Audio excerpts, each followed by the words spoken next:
புதுச்சேரி அருகே கரையை கடந்த பெஞ்சல் புயல் தாக்கத்தால் அதிகனமழை வெள்ளம் காரணமாக புதுச்சேரி மாநிலம் வெகுவாக பாதிக்கப்பட்டுள்ளது. அதேபோல் தமிழகத்தில் விழுப்புரம், கள்ளக்குறிச்சி, கடலூர், திருவண்ணாமலை, கிருஷ்ணகிரி, தருமபுரி உள்ளிட்ட மாவட்டங்களும் கனமழையால் பாதிக்கப்பட்டன. மீட்பு மற்றும் நிவாரணப் பணிகள் 2 நாட்களாக தொடர்ந்து நடந்து வருகிறது. புயல் தாக்கிய நாளில் புதுச்சேரி வரலாற்றில் இதுவரை இல்லாத அளவாக 49 சென்டிமீட்டர் மழை பதிவானது. அதேபோல் விழுப்புரம் மாவட்ட வரலாற்றில் இல்லாத அளவுக்கு மயிலத்தில் 51 சென்டிமீட்டர் மழை பதிவானது குறிப்பிடத்தக்கது. பெஞ்சல் புயல் மழை வெள்ளத்தால் பாதிப்பு ஏற்பட்டுள்ளதால் புதுச்சேரி, காரைக்கால், ஏனாம் பகுதிகளில் உள்ள 3.54 லட்சம் குடும்ப அட்டைதாரர்களுக்கு தலா ரூபாய் 5000 விரைவில் செலுத்தப்படும் என்று அம்மாநில முதல்வர் ரங்கசாமி அறிவித்தார். மேலும் உயிரிழப்பு, வீடு பாதிப்பு, கால்நடை இழப்பு என அனைத்து நிவாரணத்துக்கும் ரூபாய் 210 கோடி ஒதுக்கீடு செய்யப்பட்டுள்ளது என்று அவர் தெரிவித்தார்.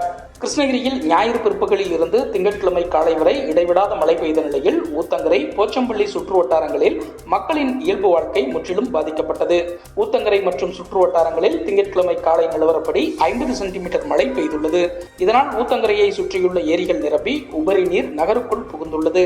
குறிப்பாக ஊத்தங்கரை திருப்பத்தூர் சாலையில் உள்ள பரசனேரி நிரம்பி வெளியேறிய உபரி நீரால் அங்கே ஏரிக்கரையோரம் நிறுத்தப்பட்டிருந்த வாடகை கார், மினிவேன்கள் உள்ளிட்டவை தண்ணீரில் அடித்துச் செல்லப்பட்டன. அச்சாலையில் போக்குவரத்து துண்டிக்கப்பட்டது. இதேபோல் தருமபுரி மாவட்டத்திலும் பலத்த மழை வெள்ளம் காரணமாக பல கிராமங்களில் போக்குவரத்து துண்டிக்கப்பட்டுள்ளது. விழுப்புரம், கள்ளக்குறிச்சி, திருவண்ணாமலை ஆகிய மாவட்டங்களில் நெற்பயிர்கள் மூழ்கி இருக்கிறது. தற்போதைய உத்தேசமான கணக்கெடுப்பின்படி 1,29,000 ஹெக்டேர் பரப்பளவுக்கு சேதம் ஏற்பட்டுள்ளதாக புள்ளி விவரம் பெறப்பட்டுள்ளது.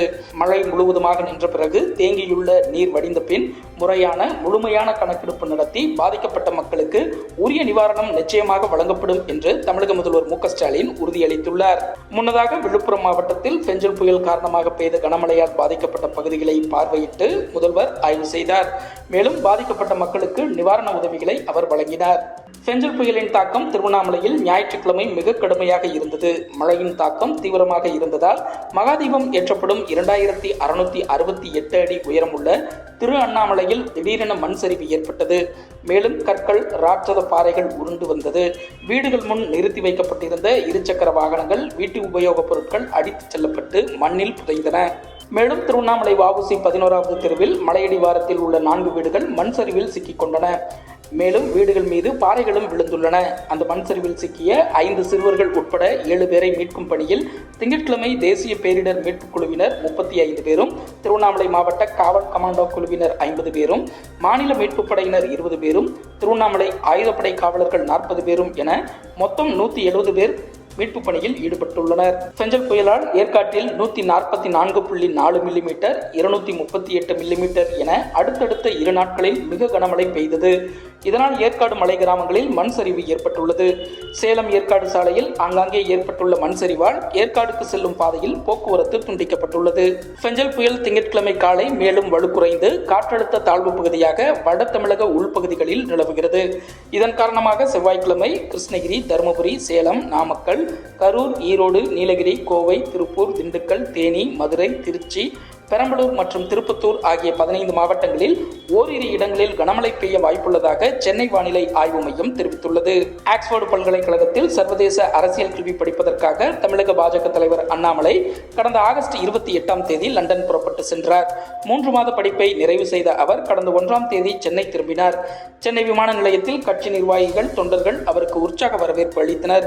இந்நிலையில் திங்கட்கிழமை கமலாலயம் வந்த அண்ணாமலைக்கு மேளதளங்கள் முழங்க பட்டாசு வெடித்து வரவேற்பு அளிக்கப்பட்டது. ஆளுயர மாலை அணிவித்தும் மலர் கிரீடம் சூட்டியும் அவருக்கு கட்சியினர் வாழ்த்து தெரிவித்தனர். அந்த நிகழ்வில் பேசிய அண்ணாமலை, தமிழகத்தில் 2026இல் நடக்க இருப்பது வாழ்வா சாவா தேர்தல். மக்கள் மாற்றத்தை எதிர்பார்க்கின்றனர். எனவே தொண்டர்கள் களத்தில் வேகமாக உழைக்க வேண்டும் என்றார். பெரியார் சிலை உடைக்கப்படும் என்றும் திமுக எம்பி கனிமொழி குறித்தும் விமர்சித்து பேசியதாக பதியப்பட்ட 2 வழக்குகளில் பாஜக மூத்த தலைவரும் ஒருங்கிணைப்பு குழு தலைவருமான ஹெச். ராஜாவுக்கு தலா 6 மாதம் சிறை தண்டனை விதித்து சென்னையில் உள்ள எம்பி, எம்எல்ஏக்கள் மீதான வழக்குகளை விசாரிக்கும் சிறப்பு நீதிமன்றம் தீர்ப்பளித்தது. மேல்முறையீடு செய்ய ஏதுவாக இந்த தண்டனையை 1 மாத காலத்துக்கு நீதிமன்றம் நிறுத்தி வைத்துள்ளது. தமிழக சட்டப்பேரவை கூட்டம் டிசம்பர் 9, 10 ஆகிய 2 நாட்கள் நடைபெறும் என்று பேரவைத் தலைவர் அப்பாவு அறிவித்துள்ளார். மேலும் மதுரை மாவட்டத்தில் டங்ஸ்டன் சுரங்கத்துக்கு மாநில அரசின் அனுமதி பெறாமல் மத்திய அரசால் உரிமம் வழங்கப்பட்டதை ரத்து செய்ய வலியுறுத்தி அரசின் தனி தீர்மானத்தை முதல்வர் கொண்டு வருகிறார். 2ஆம் நாளில் விவாதம் நடைபெற்று பல மசோதாக்களும் கூடுதல் செலவினங்களுக்கான மானிய கோரிக்கையும் நிறைவேற்றப்படும். 2 நாட்களும் கேள்வி நேரம் உண்டு என்று அவர் கூறினார்.